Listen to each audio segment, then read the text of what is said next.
Hey, what's going on, guys? Daniel Frank here, back with another video, and today we're going to do the same thing we did for the Wild Card series, breaking down and doing some predictions. But this time for the Division series coming up today. Hope everybody has a great baseball day. Saturday baseball, always fun. Wild Card series, I did all right. I split them. I got the Dodgers right, and I got the Tigers right. I thought the Red Sox and the Padres were going to win, so I missed on those. But we're just going to jump right into the series. First series, we got up the Chicago Cubs and the Milwaukee Brewers. First, my prediction, Brewers win the series 3-1. I think this is going to be a really fun matchup, a really great rivalry, kind of underrated rivalry between the Cubs and the Brewers. This season, the Cubs won the season series 7-6. Freddie Peralta, who is the Game 1 starter for Pat Murphy and the Brewers, had a record of 3-1 with an ERA of 3.43 and 22 strikeouts in 4 games versus the Cubs this year. Of course, one of the big storylines is the matchup of the former manager of the Brewers, Craig Counsell, and his bench coach, Pat Murphy, now the manager of the Brewers. This is the first playoff series between the two teams. First player of note who kind of really finished the season strong for the Brewers. I'm going to focus more on teams kind of who I didn't talk about in the Wild Card series. So the Cubs, if you want to see my breakdown of them, go watch that Wild Card preview video. The timestamps are in the description. Same for this video if you just want to skip ahead to a different series.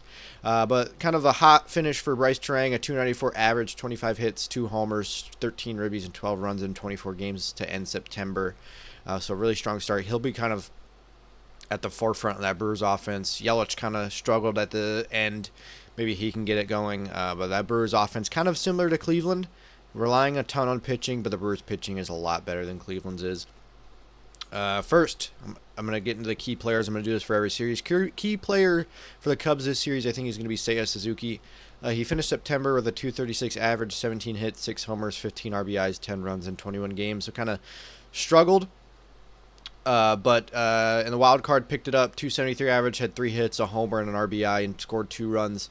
I think he's going to be huge for that Cub offense. We kind of saw PCA kind of make some adjustments in the wild card. Hopefully those stick for the Cubs. But Seiya kind of really powered them ahead. I think he's going to be huge for the Brewers, or excuse me, for the Cubs against the Brewers.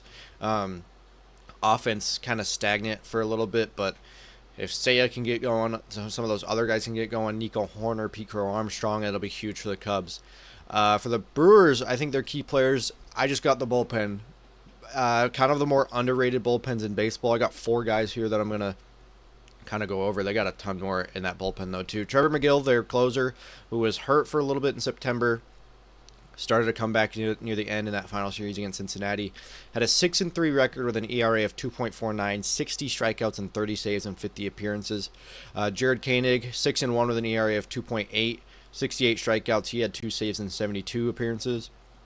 Aaron Ashby, 5-2 with a record of 2.1, 76 strikeouts and 3 saves this season. And then finally, Abner Uribe, 3-2 with an ERA of 1.6, 90 Ks and 7 saves and 75 appearances. The Brewers are only going to go as far as their bullpen will take them.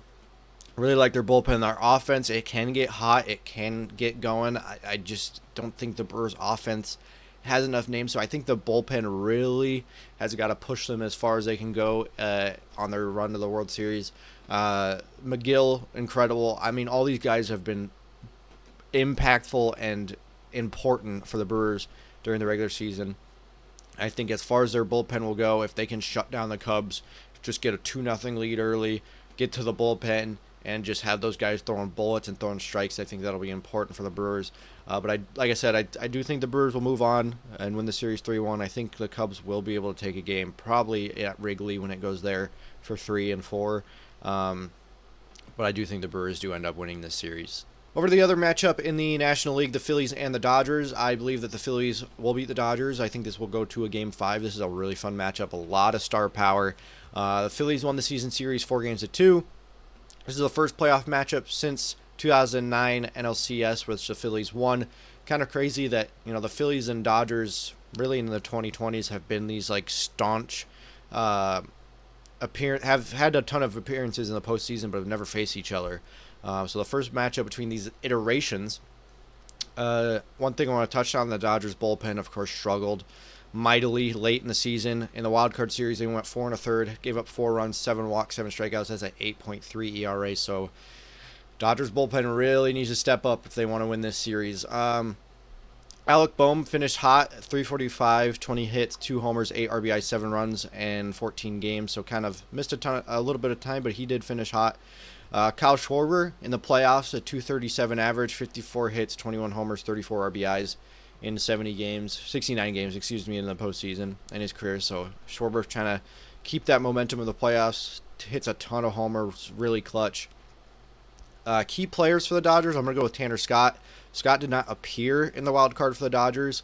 This season, he was 1-4 in the ERA of 4.7 and 60 strikeouts and 23 saves in 61 appearances. In September, he was 0-2 with an ERA of 6.4, only 10 strikeouts and 3 saves in 11 appearances. In his career in the postseason between the Marlins in 23 and the Padres last year, has not given up a run, 8 strikeouts in 6 appearances, so Dodgers want to see that. If Scott can get going, they've had Trinan pitched really well in the wild card. Roki Sasaki came in and just kind of looked dominant. If they can get Tanner Scott along with those two, that could really help push their bullpen along in the division series. Key players for the Phillies is going to be Christopher Sanchez, their ace right now. 13-5 record this year with an ERA of 2.5, 212 strikeouts and 32 appearances. Sanchez in the playoffs, he only has 2 starts, an ERA of 3.6 and 6 strikeouts. And the Phillies need Christopher Sanchez to dominate with Zach Wheeler out of the playoffs. They really needed him to kind of show what he showed in the regular season, that he can be an ace lefty guy. So going to be tough on those Dodger lefties, Freddie Freeman and Shohei Ohtani. So they really need Christopher Sanchez to kind of show that he will be the ace with Zach Wheeler out. Like I said, I think the Phillies do win this series, come out on top. I think it'll go 5. I think it'll be a fun series, tough series. I bet Bryce Harper will have a moment. The Phillies bullpen will have a moment. The Dodgers bullpen will definitely have a moment. But I do think the Phillies win and move on. Over to the American League East division winner versus the American League wild card winner, the Yankees and Blue Jays. I do think the Yankees come out on top and win this series 3-2. I'll kind of dive into why a little bit later. The Blue Jays did win the season series 8-5. First time ever these teams are meeting in the playoffs. Kind of injury note, Bo Bichette still not looking ready to come back from his knee injury in the division series. I bet if they make the championship series, he'd probably be back. Key stat, the Yankees rank 4th in WAR for starting pitchers. The Blue Jays are 14th. So kind of a big gap there for the Yankees and Blue Jays. Vladdy Jr., he's going to be kind of important. He's not my key player, but in September, batted .313, 31 hits, only hit 2 homers, only had 10 RBIs. He has not homered since September 5th, so the Blue Jays are going to need that power. Their offense is really strong. Their starting pitching in the bullpen kind of shaky, so I think their offense needs to really get going, and Vladdy's going to kind of be that conductor to help get that offense going.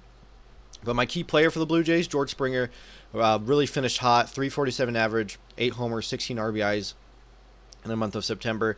In his career in the postseason, a 268 average, 74 hits, 19 homers, 38 RBIs in 67 games. But, however, has really struggled against the Yankees in his career in the postseason. A 145 average, only 2 homers, only 44 RBIs in 14 games against the Yankees in the postseason. So Springer really needs to kind of exercise that demon. He does have a solid career in the playoffs, kind of similar to Schwarber, but against the Yankees has not really played that well. So the Blue Jays will kind of need him as well for their offense. For the Yankees, I'm going to go Cam Schlittler. You saw what he did in Game 3 against the Red Sox, 8 innings, 5 hits, 12 strikeouts, 0 earned runs, and 0 walks. This season, Schlittler was 4-3 with an ERA of 2.9, had 84 strikeouts and 14 starts, but has pitched very poorly against the Blue Jays this season. 0-1, an ERA of 8.1, 5 strikeouts and 2 appearances. The Blue Jays did kind of catch a tip on Schlittler, kind of tipping his pitches. The Blue Jays caught it, and they kind of made him pay for it. So Schlittler and the Yankees pitching staff and the pitching coaches have to kind of be mindful of that, make sure that Schlittler's not tipping his pitches. But I think he's going to be key for the Yankees. Pair that along with Rodon and Fried, how well they pitched in Game 1 and 2. If you can add Schlittler on top, that's going to be huge for the Yankees, having 3 top-of-the-line starting pitchers to kind of make a run at this postseason. Like I said, I do think the Yankees come out on top 3-2. I just think the Blue Jays kind of pitching is shaky. Gossman, Bassett, Scherzer. I just don't know if that'll be enough to stop the Yankees offense. The Yankees offense kind of exploded in the wild card, but I do think it's going to be a close series. I think that, again, are going to be a fun series. Great environments at Yankee Stadium and the Rogers Center, but I do think the Yankees come out on top. Final series in the American League, the Detroit Tigers and Seattle Mariners. This is a series I'm really looking forward to. I think this is going to be a really fun series, kind of under the radar. Not a lot of star power, but if you look under the covers, it is a lot of star power. I do think the Mariners win this series 3-1. The Mariners can absolutely not let it go to a Game 5 against Tarik Skubal. Skubal is slated to be the Game 2 starter, which means he would then slate for the Game 5 starter. I assume if the Tigers are down 2-1 going into a Game 4, they might kind of stretch Skubal and be like, hey, can you pitch on a short rest? But they can't let it go to a Game 5. Skubal this season against the Mariners really struggled. 0-2 in the area of 5.9, 13 strikeouts in 2 starts. So the Mariners have kind of taken it to Skubal. Skubal has been really dominant this season, but the Mariners kind of had his number. Skubal in his career his career in the playoffs, 2-1 with an ERA of 2.0 and 34 strikeouts in 4 starts. 3 of those starts were against Cleveland between this year and last year, and then 1 of those starts in the wild card round against the Houston Astros.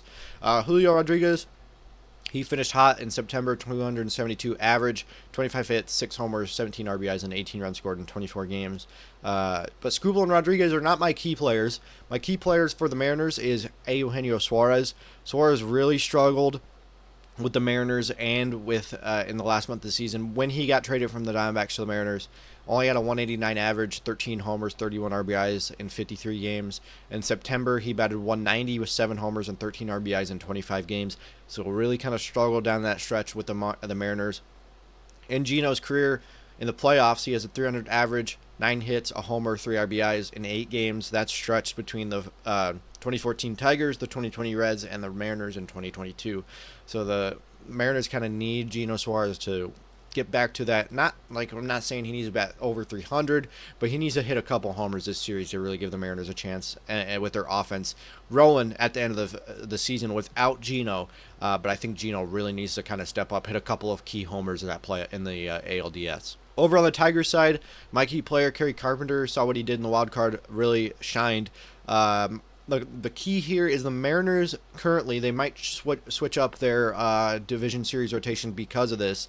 Their division series roster because of this. Mariners only have 2 lefty pitchers on their roster, Caleb Ferguson and Gabe Spire. Of course, we know Kerry Carpenter hits really strong against right-handed pitchers. In his career, 278 average, 63 homers, 169 RBIs against righties in his career.